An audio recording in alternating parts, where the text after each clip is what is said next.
Good morning, Katie Bean. Good Welcome morning. to the Morning Muffin Show, your morning carbo load of real estate. Cha cha. It's good to see you. Good to see you too. Today is the best topic ever, and I I agree. I love this because I had a friend once who sent me this message on my birthday, and he's like, I want to wish you a happy birthday, but you're already have such a good focus that I feel like you'll get whatever you want anyway. And That's sweet. I was like, that's a fun kind of message. And I was like, oh, I could see that. And then my husband's like, I don't know where you get your energy from, but I don't ever feel like I have a lot of energy. But what I do feel like is I have like a laser beam focus on my goals.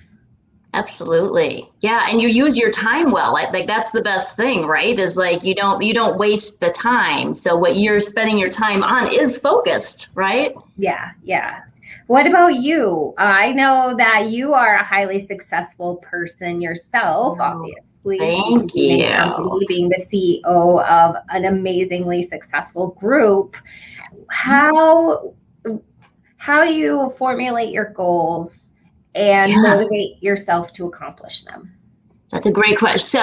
Well, I think ideally what I've done is every year, and this can happen at any time for anybody, but of course I start the year with kind of a plan of what do I want to achieve this year? What are things that are really important?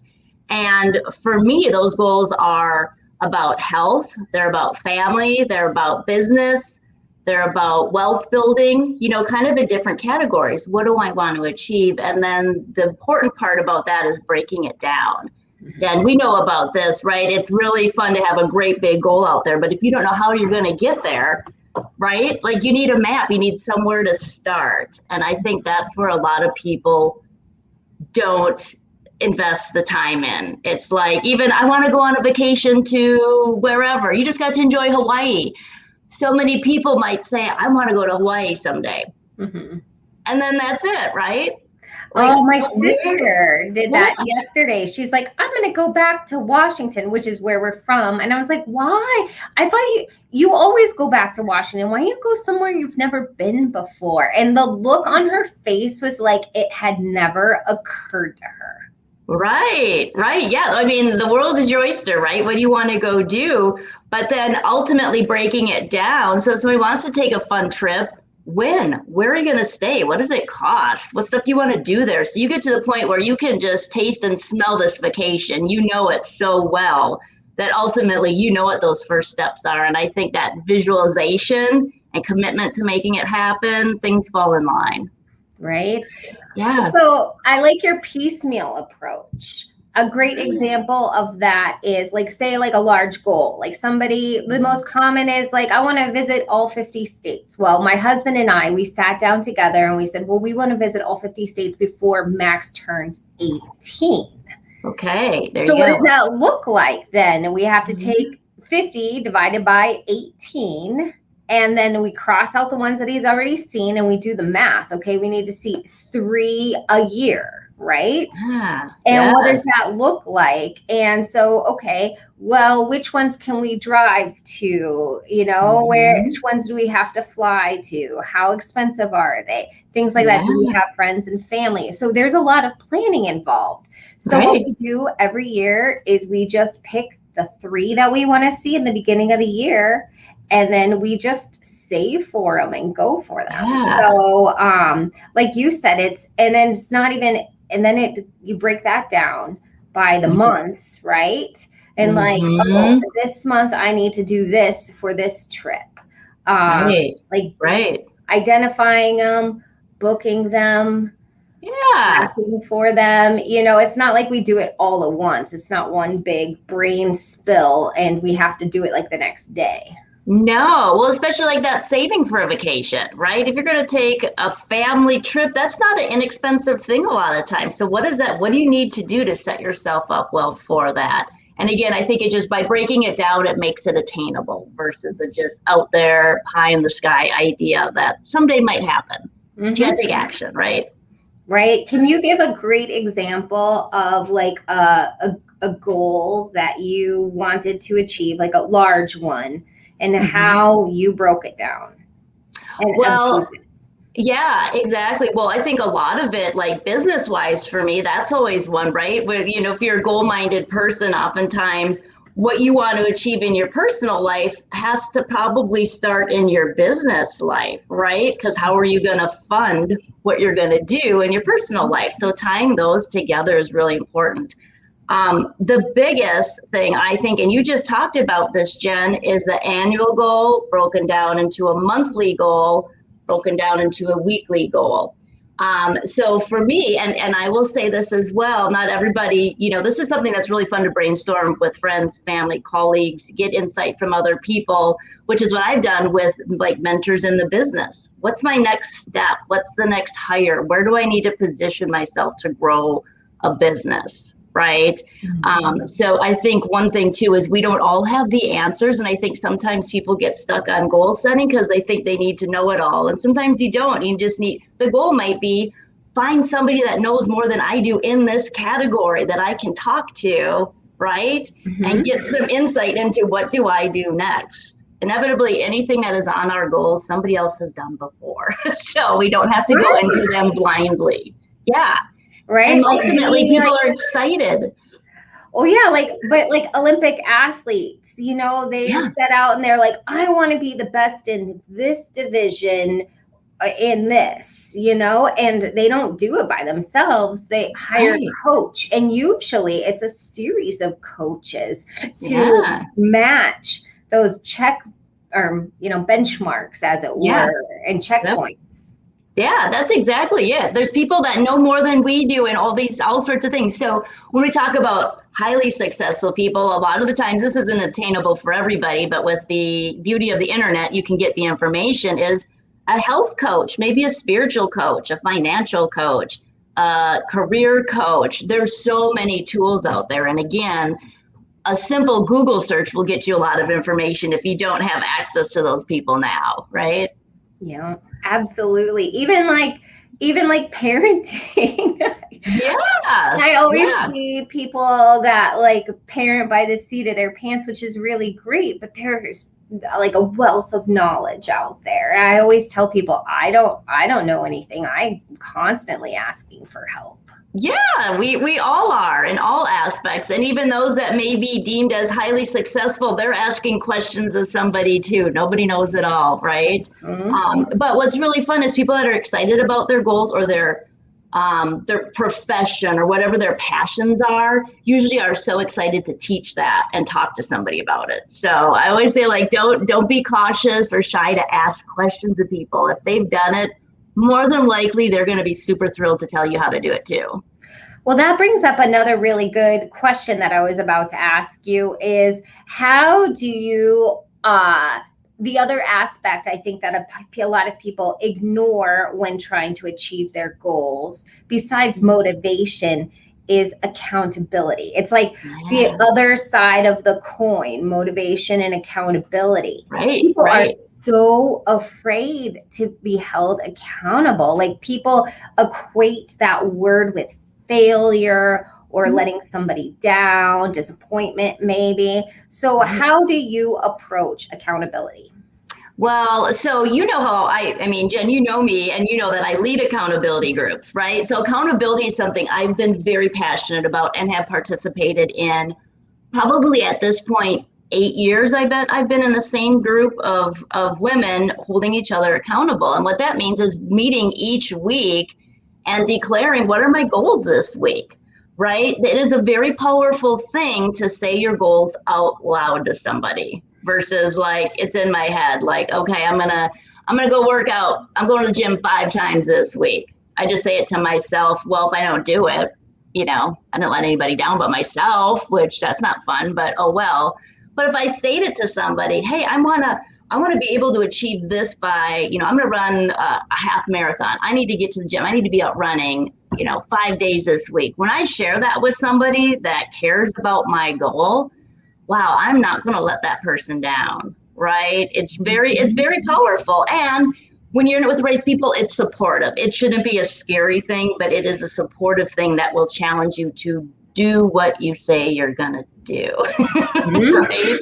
And it's inspirational too. It is, and it's fun to see your friends and colleagues reach their goals. Like, you know, you've heard me say this so many times before. We all do better together. We don't, and that energy begets more energy for everybody. Well, and I also feel like you hear this a lot, never judge your insides by somebody's outsides. Well, I feel like accountability gives you this extra level of intimacy that allows you to see other people as more open and as more vulnerable, and maybe have a lot more compassion for people that you look up to, you know, and it is really amazing to be inspired by their heartache and heartbreak and failures, as well as your own, and to be vulnerable as well, because that is such a hard thing for people to do when it comes to goal setting, because sometimes you don't hit your goals. Of course. Like you said. And it could be really you know, like a catch-22, that shame spiral and stuff. But having people there, you know, it's not sometimes, what is that other, it's not how, it's when you accomplish your goal. So it might not be in the same time frame. It might be just a little outside of that window. Like maybe it was too aggressive of a goal, and you can learn from it. You absolutely do. We talk about fail forward, right? Inevitably, if you hit your goals every single week of every single month of every single year, you aren't setting high enough goals. You're not testing yourself. You're not testing. You're staying in a level of comfort. So inevitably, you're going to fail at some goals, and you're going to learn, and you're going to say, wow, that I need to tweak that goal. And that's also the point of having some people to talk to about, is to be challenged on it a little bit, to say, hey, do you really think, are you going to be able to do that this week? Do you have enough? Do you know enough already? Have you talked to enough people? Do you have the tools in place? Right. But absolutely, everybody fails. That's where we learn. Right. There's a lot of power in that. Okay. To kind of like finish up this conversation a little bit, I want to now shift it over to, like you said, we're coaching on how to reach our goals. What are some of the things that you use from your years of goal setting and motivation and accountability that you try to instill on your clients in this extremely tough market? Well, that's such a great question. Well, yeah, the goal in real estate, right? There's a lot of steps that have to come into play before you buy or sell a property. Right? So one of the best things is a timeline, right? What needs to happen when to get you to the point. So oftentimes we're going to talk with a buyer that they don't know what they can get approved for yet. They don't even know where they want to be. This is just brand new. They just know they would like to own their own house, right? So breaking it down, right? Who do you need to talk to when, which we're always going to start with the lender, right? We need to know we need to know the what. What are you able to do? Right? We figure out the how, and then it's the when and where, right? And so breaking it down for somebody. And the flip side with a seller, right? Okay, you have a property, you want to sell it. How are we going to do this? When are we going to do this? And what is it going to look like, right? And again, breaking it down. So neither of these activities happen overnight, right? There's a process, but it certainly doesn't need to be an overwhelming one. When you break it down, you've got a good coach to walk you through it. Exactly. And it's not the how or the when or how or where. It is sometimes the when. You know, you have this goal of home ownership, or, you know, maybe even what I like most about helping people sell is helping them achieve like an ultimate dream. Like I want to live like in another state, in another country, and we can help people actually reach that level of accomplishment. And that feels so amazing. It's very cool. And oftentimes we have to remind people, remember what the goal is, right? As if you're going through it and it starts to get overwhelming and you're like, oh my gosh. And like, okay, what was our goal? Why are we doing this? Yeah. Oh, that's right. Because I'm going to go live by my grandchildren, or I'm going to move to a smaller house where I don't have so much work, or I'm going to be closer so I don't have to commute. Okay, let's focus back on that goal and get excited about that again, right? Right. Okay. So before we go, do you have any goal setting or motivational hacks that you do that just help keep your goal in the forefront of your mind? Writing about them. To me, that's the biggest thing. Whether, and I shouldn't say writing about it, but journaling it somewhere, whether it's an app on your phone or it's a piece of paper with chicken scratch on it, right? Doesn't matter. You have to have somewhere to write these goals down and track them.